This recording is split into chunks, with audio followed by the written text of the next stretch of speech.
আপনারা দেখছেন একুশে টেলিভিশন।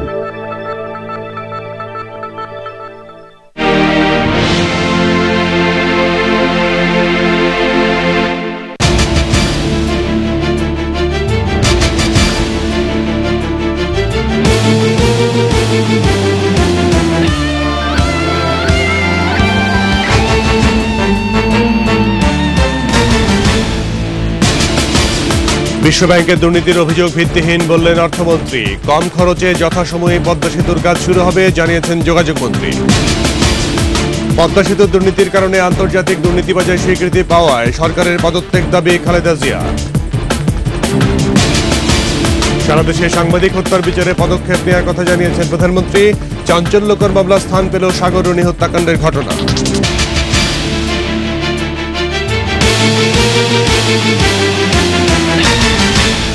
আসসালামু আলাইকুম, মজুমদার জুয়েল সবাইকে আমন্ত্রণ জানাচ্ছি রাত ৯টার ২১ সংবাদে।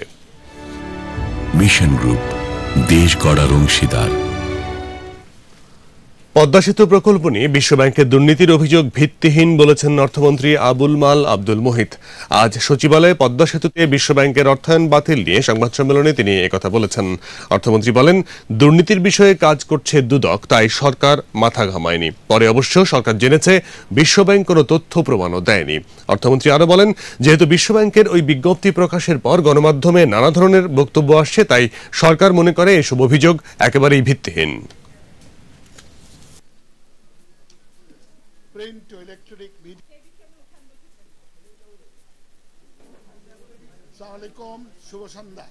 তারা তিনটি বিষয়ে বাংলাদেশ সরকারের সম্মতি চায় এবং তারা সেটা পায়নি। আমি গতকাল এক সংক্ষিপ্ত বক্তব্যে বিশ্বব্যাংকের এ ধরনের বিজ্ঞপ্তি প্রদানের যৌক্তিকতা সম্বন্ধে সন্দেহ প্রকাশ করেছি এবং সেজন্য তাদের বিজ্ঞপ্তিটি অগ্রহণযোগ্য মনে করেছি। আমি আরও বলেছি যে পদ্মা সেতু প্রকল্পে দুর্নীতির বিশ্বাসযোগ্য প্রমাণ তারা তুলে ধরেছে এবং সে সম্বন্ধে আমরা কোনো পদক্ষেপ নেইনি, এই কথাটিও সঠিক নয়। এদিকে যথাসময়ে পদ্মা সেতুর কাজ শুরু হবে বলে জানিয়েছেন যোগাযোগ মন্ত্রী ওবায়দুল কাদের। দুর্নীতির অভিযোগে এই প্রকল্প থেকে বিশ্বব্যাংকের সরে দাঁড়ানোর চূড়ান্ত সিদ্ধান্তে দুদিন পরেই সচিবালয়ে সাংবাদিকদের একথা জানান তিনি। বিশ্বব্যাংকের চেয়ে কম খরচেই বিকল্প অর্থায়নের ব্যবস্থা করে সমালোচকদের চমক দেওয়া হবে বলেও জানান মন্ত্রী। বিশ্বব্যাংকের অর্থায়নের ব্যাপারটা যখন অনিশ্চয়তার দিকে যাচ্ছিল, তখন আমরাও বিকল্প প্রস্তুতি নিয়ে এগোচ্ছিলাম এবং আমাদের প্রস্তুতিতে আমরা পিছিয়ে নেই। নট দ্যাট যে বিশ্বব্যাংকের এই সিদ্ধান্তে পদ্মা সেতুর নির্মাণ কাজে আমরা যে সময়সীমার কথা বলেছি যে আমরা নির্মাণ কাজ শুরু করব যে সময়সীমার মধ্যে, আমরা ওখান থেকে কিন্তু পিছিয়ে নেই। আমরা এখনও আমাদের সেই সময়সীমার মধ্যেই পদ্মা সেতু নির্মাণ কাজ শুরু করার ব্যাপারে দৃঢ়ভাবে আশাবাদী। অন্যদিকে বিশ্বব্যাংক যে অভিযোগে পদ্মা সেতুর ঋণ চুক্তি বাতিল করেছে তা সঠিক নয় বলে জানিয়েছেন দুর্নীতি দমন কমিশনের চেয়ারম্যান। এই সিদ্ধান্তকে তিনি অযৌক্তিক, অনভিপ্রেত এবং অন্যায্য বলে উল্লেখ করেন। ঋণ চুক্তি বাতিল করেছে তা সঠিক বলে মনে করি না। কমিশনের সাথে তাদের আলোচনার প্রেক্ষিতে তাদের গৃহীত সিদ্ধান্ত অযৌক্তিক, অনভিপ্রেত ও অন্যায্য। This is very very unfair. ঋণ চুক্তি বাতিল হওয়া সত্ত্বেও কমিশনের আইনানুগ কার্যক্রম অব্যাহত থাকবে, অর্থাৎ আমাদের অনুসন্ধান চলবে। বিশ্বব্যাংকের দুর্নীতি, অনিয়ম আর অকার্যকর প্রতিষ্ঠানে পরিণত হওয়া নিয়ে বিশ্বখ্যাত ফোর্বস ম্যাগাজিনের প্রতিবেদনে মিশ্র প্রতিক্রিয়া জানিয়েছেন দুই অর্থনীতিবিদ। আনু মোহাম্মদ বলেছেন, অনেক বছর ধরে বিশ্বব্যাংকের প্রভাবশালীরা দুর্নীতি আর অনিয়ম করে আসছিল, তাই প্রকাশ পেয়েছে প্রতিবেদনে। অন্যদিকে সাবেক উপদেষ্টা আকবর আলী খান ফোর্বস ম্যাগাজিনকে নিম্নমানের উল্লেখ করে এটির প্রতিবেদনকে গুরুত্ব দিতে নারাজ। সাজেদ রুমালের রিপোর্ট। ফোর্বস ম্যাগাজিনের প্রতিবেদনে বিশ্বব্যাংকের অকার্যকর হয়ে ওঠা প্রকল্পের সংখ্যা আর বরাদ্দ বাড়ার সঙ্গে সঙ্গে পাল্লা দিয়ে সেখানে দুর্নীতি, অনিয়ম, ষড়যন্ত্র বাড়ার কথা বলা হয়েছে। সাম্প্রতিক সময়ে $2 বিলিয়ন মার্কিন ডলারের অর্থের হিসেব মিলছে না। কম্পিউটার গোলযোগের কারণে তা পাচার হতে পারে বলেও এতে উল্লেখ করা হয়েছে। এ সম্পর্কে বলতে গিয়ে অর্থনীতিবিদ আনু মোহাম্মদ বলেন, সংস্থাটির দুর্নীতি নতুন কিছু নয়, এর গঠন, নেতৃত্ব, নির্বাচনের নিয়মনীতির মধ্যেই দুর্নীতির বীজ রয়েছে। সারা দুনিয়ায় গত 10 বছর ধরে তার বিরুদ্ধে দুর্নীতির বহু অভিযোগ উত্থাপিত হয়েছে। এই অভিযোগগুলি সত্ত্বেও বিশ্বব্যাংক এখন পর্যন্ত কাজ করতে পারছে এই কারণে যে তার পেছনে পৃথিবীর সবচাইতে শক্তিশালী কয়েকটা রাষ্ট্র কাজ করছে। পদ্মা সেতু প্রকল্প চুক্তি বাতিল করাকে দেশের জন্য মঙ্গলজনক উল্লেখ করে তিনি বলেন, অন্যান্য প্রকল্প থেকেও বাংলাদেশের আস্তে আস্তে সরে আসা উচিত। বিশ্বব্যাংকের পদ্মা সেতু ঋণ চুক্তি যে বাতিল করেছে, এটাকে একটা সুযোগ হিসেবে গ্রহণ করা উচিত।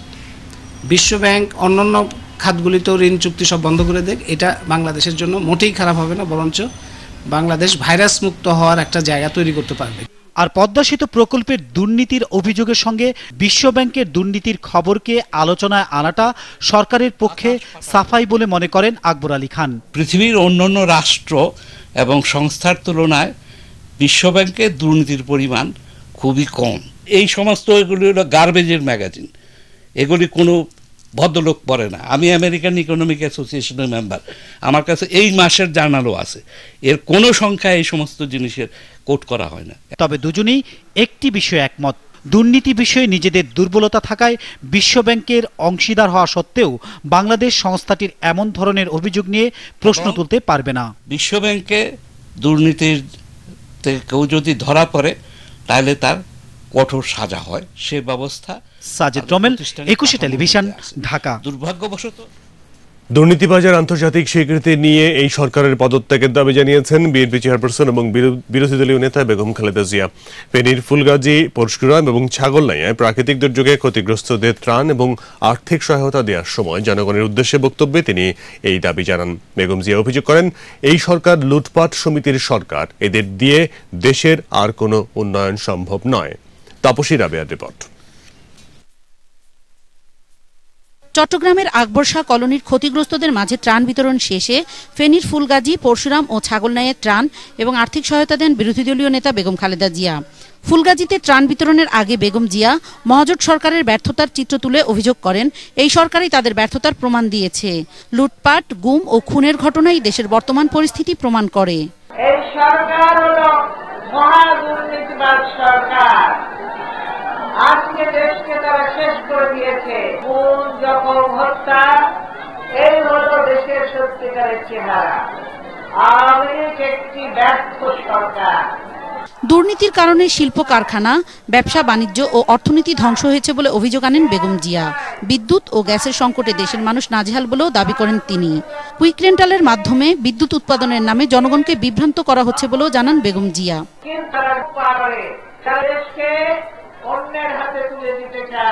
দেশের স্বার্থ রক্ষায় কাজ না করে মহাজোট সরকার ভিনদেশীদের স্বার্থে কাজ করছে বলেও অভিযোগ করেন বেগম জিয়া। নির্বাচনী ওয়াদা পূরণ না করে আবার ক্ষমতায় থাকার চক্রান্ত দেশবাসীর কাছে পরিষ্কার বলেও জানান তিনি। তত্ত্বাবধায়ক সরকারের অধীনে নির্বাচিত হয়ে দেশবাসীর কল্যাণে কাজ করার প্রত্যয় জানান খালেদা জিয়া। শুধু দুর্যোগ বা জনগণের বিপদে নয়, তারুণ্য নির্ভর মধ্যম আয়ের দেশ গড়তে জাতীয়তাবাদী শক্তি কাজ করবে, এই প্রতিশ্রুতি দিয়ে ফেনীর কয়েকটি স্থানে পথসভা ও ত্রাণ বিতরণ করেন বেগম খালেদা জিয়া। সরকার তো কোনো উদ্যোগ নেয়নি, গরিব মানুষদের এত ইয়ে হয়েছে। তাপসী রাবেয়া, একুশে টেলিভিশন, ফেনী। সারা দেশে সাংবাদিক হত্যার বিচারে সরকার পদক্ষেপ নিয়েছে বলে জানিয়েছেন প্রধানমন্ত্রী শেখ হাসিনা। এই বিষয়ে স্বরাষ্ট্র মন্ত্রণালয়কে তিনি নির্দেশ দিয়েছেন বলে জানান। প্রধানমন্ত্রী কার্যালয়ে অসুস্থ, অসহায় এবং দুর্ঘটনায় আহত সাংবাদিক ও তাদের পরিবারের সদস্যদের আর্থিক সহায়তা প্রদানের অনুষ্ঠানে একথা জানান প্রধানমন্ত্রী। একই সঙ্গে গণতান্ত্রিক প্রক্রিয়া অব্যাহত রাখতে প্রধানমন্ত্রী সাংবাদিকদের মিথ্যা সংবাদ না দিয়ে গঠনমূলক সংবাদ পরিবেশনের আহ্বান জানান। এদিকে সকালে সেনা সদর দপ্তরে এক অনুষ্ঠানে সেনাবাহিনীকে আরও আধুনিক করে গড়ে তোলার কথা বলেন প্রধানমন্ত্রী। শাহনাজ শাম্মীর রিপোর্ট। অসুস্থ এবং দুর্ঘটনায় আহত সাংবাদিকরা রোববার দেখা করতে যান প্রধানমন্ত্রীর সঙ্গে। ছিলেন নিহত সাংবাদিকদের পরিবারের সদস্যরাও। সে সময় প্রধানমন্ত্রী বলেন, বাংলাদেশের সংবাদ মাধ্যম পুরোপুরি স্বাধীন, তবে স্বাধীন হলেও তাদের দায়বদ্ধতা রয়েছে। মিথ্যে খবর পরিবেশন না করে গঠনমূলক সাংবাদিকতার আহ্বান জানান প্রধানমন্ত্রী। সাংবাদিকতাটা মহৎ পেশা, সাথে সাথে বিরাট একটা দায়িত্ব সমাজের প্রতি আছে, দেশের প্রতি আছে, মানুষের প্রতি আছে। সেটা মাথায় রেখেই কিন্তু সংবাদ পরিবেশন করা ভালো, কারণ বিকৃত করে করলে পরে এর খেসারত জাতিকে দিতে হবে, কিন্তু ভবিষ্যৎ প্রজন্মকেও দিতে হবে। আর সেই পরিজনের মধ্যে আপনাদেরও আপনজন থাকবে, সেই কথাটা সবাই মনে রাখবেন। নিহত সাংবাদিকদের বিচার দ্রুত শেষ করতে স্বরাষ্ট্রমন্ত্রীর সঙ্গে আলোচনা করে সিদ্ধান্ত নেওয়ারও আশ্বাস দেন প্রধানমন্ত্রী শেখ হাসিনা। স্বরাষ্ট্রমন্ত্রীর সাথে এই ব্যাপারে আলোচনা করেছি, কারণ অনেকগুলি ঘটনা যেগুলি হয়তো সুষ্ঠু তদন্ত হয়নি, এমনকি তখন এমন সময় এমন ঘটনা ঘটেছে যে এগুলি যে একটা মানে ঘটনা হিসেবেই কোনো সরকার সেটাকে কোনো। পরে প্রধানমন্ত্রী নিহত সাংবাদিকদের পরিবারকে 2 লাখ টাকা এবং আহত সাংবাদিকদের 50,000 টাকার চেক তুলে দেন প্রধানমন্ত্রী। এর আগে সকালে সেনাবাহিনীর সদর দপ্তরে সেনা সদর নির্বাচনী পর্ষদ 2012 এর উদ্বোধন করেন প্রধানমন্ত্রী শেখ হাসিনা। সশস্ত্র বাহিনীকে একবিংশ শতাব্দীর উপযোগী বাহিনী হিসেবে গড়ে তুলতে প্রথমবারের মতো অত্যাধুনিক ট্যাঙ্ক ও হেলিকপ্টার কেনার প্রক্রিয়া চলছে বলে জানান তিনি। শাহনাজ শাম্মী, 21 টেলিভিশন, ঢাকা। অবশেষে সাগররুনি হত্যাকাণ্ড, সৌদি কূটনীতিক খালাফ এবং শ্রমিক নেতা আমিনুল হত্যা মামলাকে চাঞ্চল্যকর হত্যা মামলা হিসেবে অন্তর্ভুক্ত করেছে স্বরাষ্ট্র মন্ত্রণালয়। রোববার সচিবালয়ে চাঞ্চল্যকর হত্যা মামলা মনিটরিং সেলের বৈঠক শেষে সাংবাদিকদের এমনটাই জানান স্বরাষ্ট্রমন্ত্রী সাহারা খাতুন।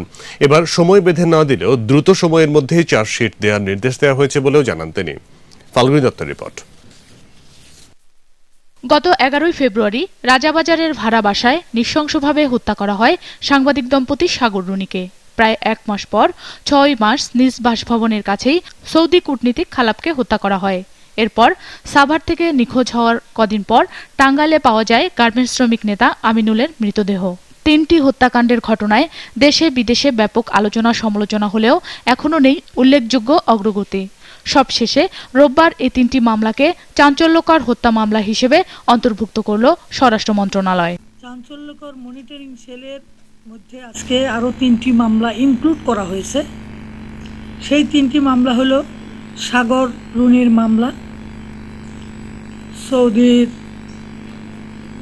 রাষ্ট্রদূতের অফিসের যে খালাফ মারা গেছেন, হত্যা করা হয়েছে, সেই খালাফ হত্যা মামলা। সাগররুনি হত্যার পর সময় বেঁধে দেওয়ার পরও রহস্যের জট খুলতে না পারায় সমালোচনার মুখে পড়েন স্বরাষ্ট্রমন্ত্রী।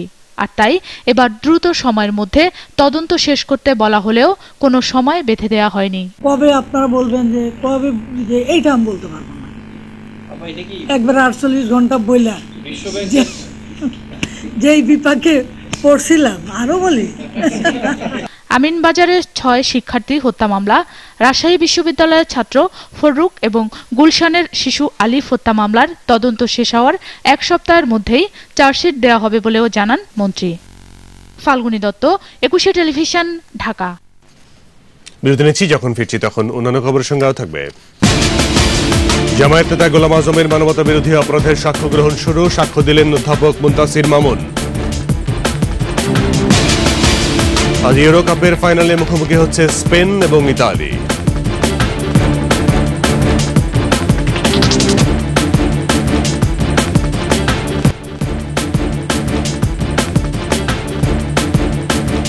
মন্ত্রণ আবারও রাত 9টার 21 সংবাদে। জামায়াত নেতা গোলাম আজমের মানবতা বিরোধী অপরাধের সাক্ষ্য দিলেন অধ্যাপক ডক্টর মুনতাসির মামুন। বিচারপতি নিজামুল হক নাসিবের নেতৃত্বে 2 সদস্যের ট্রাইব্যুনাল 1-এ সাক্ষ্য গ্রহণ অনুষ্ঠিত হয়। এ সময় প্রথম সাক্ষী হিসেবে মুনতাসির মামুন বলেন, মুক্তিযুদ্ধ চলার সময় পাকিস্তানি সামরিক বাহিনীকে সহায়তা করেছিলেন গোলাম আজম। পাকিস্তানি সহযোগীদের লক্ষ্য ছিল লুট, হত্যা, ধর্ষণে তাদের দোসরদের দক্ষ করা। তৎকালীন শান্তি কমিটি পাকিস্তান হানাদার বাহিনীর পথপ্রদর্শক হিসেবে নুরুল আমিন এবং গোলাম আজমের ভূমিকা ছিল সবথেকে বেশি। তার সাক্ষ্য গ্রহণ আগামীকাল পর্যন্ত মুলতবি করা হয়েছে। বাংলাদেশে বসবাসরত রোহিঙ্গা শরণার্থীদের ফিরিয়ে নিতে মিয়ানমার সরকারের নীতিগত সিদ্ধান্ত প্রস্তুতি রয়েছে বলে জানিয়েছেন পররাষ্ট্র সচিব মিজারুল কায়েস। পররাষ্ট্র মন্ত্রণালয়ে সচিব পর্যায়ে বাংলাদেশ মিয়ানমার দ্বিবার্ষিক বৈঠক শেষে দ্বিপাক্ষিক বৈঠক শেষে সংবাদ সম্মেলনে তিনি একথা বলেন। এছাড়া চলতি মাসে মিয়ানমারের প্রেসিডেন্টের বাংলাদেশ সফরের কথা থাকলেও তা পিছিয়ে গেছে বলেও জানান তিনি। সারোয়ার সুমনের রিপোর্ট। 2 দশক আগে মিয়ানমার সরকারের দমনপীড়নের মুখে বাংলাদেশে ঢুকতে শুরু করে রোহিঙ্গারা। এর মধ্যে অনেকে নিজ দেশে ফিরে গেলেও সরকারি হিসাব মতে বাংলাদেশের নিবন্ধিত রোহিঙ্গা শরণার্থীর সংখ্যা প্রায় 29,000, আর অনিবন্ধিত রোহিঙ্গা শরণার্থীর সংখ্যা প্রায় 5 লাখ। এ অবস্থায় রাখাইন প্রদেশের সাম্প্রতিক দাঙ্গায় নতুন করে রোহিঙ্গা প্রবেশে বাধা দেয় বাংলাদেশ সরকার। রোববার পররাষ্ট্র মন্ত্রণালয়ে বাংলাদেশ মিয়ানমার পররাষ্ট্র সচিব পর্যায়ের বার্ষিক বৈঠকে দ্বিপাক্ষিক নানা ইস্যু নিয়ে আলোচনা হয়। আলোচনায় উঠে আসে রোহিঙ্গা ইস্যুটিও। পরে সংবাদ সম্মেলনে পররাষ্ট্র সচিব মিজারুল কায়েস জানান, বাংলাদেশের নিবন্ধিত, অনিবন্ধিত ও এদেশের কারাগারে সাজার মেয়াদ শেষ হওয়া রোহিঙ্গাদের ফেরত নেয়ার ব্যাপারে তারা নীতিগত সিদ্ধান্ত নিয়েছে। আমরা মনে করি যে এটির কার্যক্রমটি শুরু হওয়া দরকার এবং স্বল্প সংখ্যক হলেও এই প্রত্যাবাসন প্রক্রিয়াটি চালু হলে পরে আমাদের দুই সরকারের যে কমিটমেন্ট আছে এই ক্ষেত্রে সেটি দৃশ্যমান হবে। এছাড়া বৈঠকে বাংলাদেশ মিয়ানমার যৌথ কমিশন গঠনের বিষয়েও আলোচনা হয়েছে বলে জানালেন পররাষ্ট্র সচিব। একই সঙ্গে বিজিবি নাসাকা নিয়মিত বৈঠকের সিদ্ধান্ত, জ্বালানি আমদানি সহ যোগাযোগ ও বাণিজ্য সম্পর্ক জোরদারের বিষয়গুলো বৈঠকে গুরুত্ব পেয়েছে বলে জানান তিনি। আগামীতে এই হাইড্রো ইলেকট্রিসিটি বাংলাদেশে রপ্তানি করার ব্যাপারে এবং ওই সার্কামস্টান্সে তাদের প্রিপেয়ারনেস আছে, they will be ready to consider that. এই মুহূর্তে ইমিডিয়েটলি তারা মনে করছেন তাদের যেই রিকোয়ারমেন্ট আছে সেই রিকোয়ারমেন্টটি পূরণ করবার দরকার আছে। মিজারুল কায়েস জানান, চলতি মাসের মাঝামাঝিতে মিয়ানমারের প্রেসিডেন্ট থেইন সেইনের বাংলাদেশ সফরের কথা থাকলেও সাম্প্রতিক সহিংসতার কারণে তা পেছানো হয়েছে। সারওয়ার সুমন, 21 টেলিভিশন, ঢাকা। পদ্মা ইসলামী লাইফ ইন্স্যুরেন্স বাণিজ্য সংবাদ।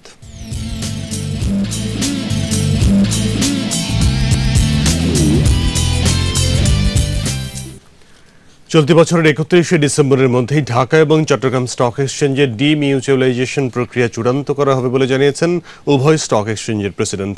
রোববার বিকেলে সিএসসি কার্যালয়ে ঢাকা এবং চট্টগ্রাম স্টক এক্সচেঞ্জের এক যৌথ সভা শেষে একথা জানিয়েছেন সভাপতি রকিবুর রহমান এবং আল মারুফ খান। এ সময় তারা জানান, পুঁজিবাজারে ডিমিউচুয়ালাইজেশন বাস্তবায়ন করতে উভয় স্টক এক্সচেঞ্জের পক্ষ থেকে সব ধরনের সহযোগিতা করা হবে। এর আগে ডিএসসির পক্ষ থেকে সিকিউরিটিজ অ্যান্ড এক্সচেঞ্জ কমিশন এবং অর্থ মন্ত্রণালয়ে মিউচুয়ালাইজেশনের খসড়া জমা দেওয়া হয়। মডার্ন ডায়াগনস্টিক সেন্টার আন্তর্জাতিক সংবাদ।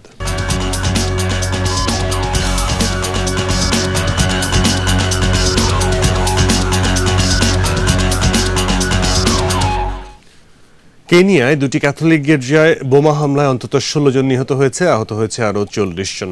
রোববার কেনিয়ার সোমালিয়া সীমান্তের কাছে এই হামলা হয়েছে। সন্ত্রাসীরা গির্জা লক্ষ্য করে গুলি এবং গ্রেনেড নিক্ষেপ করে। গির্জায় নিরাপত্তার দায়িত্বে থাকা 2 পুলিশও নিহত হয়েছে। গেল বছরের অক্টোবর থেকে কেনিয়ায় হত্যা, গুম এবং সন্ত্রাসী কর্মকাণ্ড বেড়ে গেছে, আর এই জন্য জঙ্গি সংগঠন আল শাবাবকে দায়ী করা হচ্ছে। তবে রোববারের হামলার দায় এখনো কেউ স্বীকার করেনি। খেলার খবর, ফুটবল। ইউরোপ শিরোপা কার, স্পেন না ইতালির, তা জানতে অপেক্ষা করতে হবে খেলা শেষ হওয়া পর্যন্ত। স্পেন চ্যাম্পিয়ন হলে প্রথম দল হিসেবে টানা 3টি বড় কোনো টুর্নামেন্টে চ্যাম্পিয়ন হওয়ার গৌরব অর্জন করবে। অপরদিকে 44 বছর পর শিরোপা জিতবে ইতালি। 1-1 গোলের ড্র দিয়ে ইতালি এবং স্পেন টুর্নামেন্ট শুরু করেছিল, তারপর আর পেছনে ফিরে তাকাতে হয়নি দল দুটিকে। একের পর এক জয় দিয়ে ফাইনালে উঠেছে তারা। বিশ্ব চ্যাম্পিয়ন স্পেন ফেভারিট হিসেবে ফাইনালে উঠলেও ইতালি নানা বিতর্কে নড়বড়ে অবস্থায় ছিল। সুইজার প্রান্দেল্লির শিষ্যরা ফাইনালে উঠবে তা কেউ ভাবেইনি। সেমিফাইনালে মারিও বালোতেল্লির জোড়া গোলে জার্মানিকে হারিয়েছে ইতালি, আর স্পেন পর্তুগালকে হারিয়ে ফাইনালে জায়গা করে নিয়েছে। শেষ করছি রাত 9টার 21 সংবাদ। যাবার আগে শিরোনামগুলো আরো একবার। বিশ্বব্যাংকের দুর্নীতির অভিযোগ ভিত্তিহীন বলেন অর্থমন্ত্রী। কম খরচে যথাসময়ে পদ্মা সেতুর কাজ শুরু হবে জানিয়েছেন যোগাযোগ মন্ত্রী। পদ্মা সেতুর দুর্নীতির কারণে আন্তর্জাতিক দুর্নীতিবাজের স্বীকৃতি পাওয়ায় সরকারের পদত্যাগ দাবি খালেদা জিয়ার। সারা দেশে সাংবাদিক হত্যার বিচারে পদক্ষেপ নেওয়ার কথা জানালেন প্রধানমন্ত্রী। চাঞ্চল্যকর মামলা স্থান পেল সাগররুনি হত্যাকাণ্ডের ঘটনা। 21 টেলিভিশনের সর্বশেষ খবর জানতে যে কোনো মোবাইল থেকে ডায়াল করুন 2021 নম্বরে, আর লগ ইন করুন 21-tv.com এই ওয়েবসাইটে।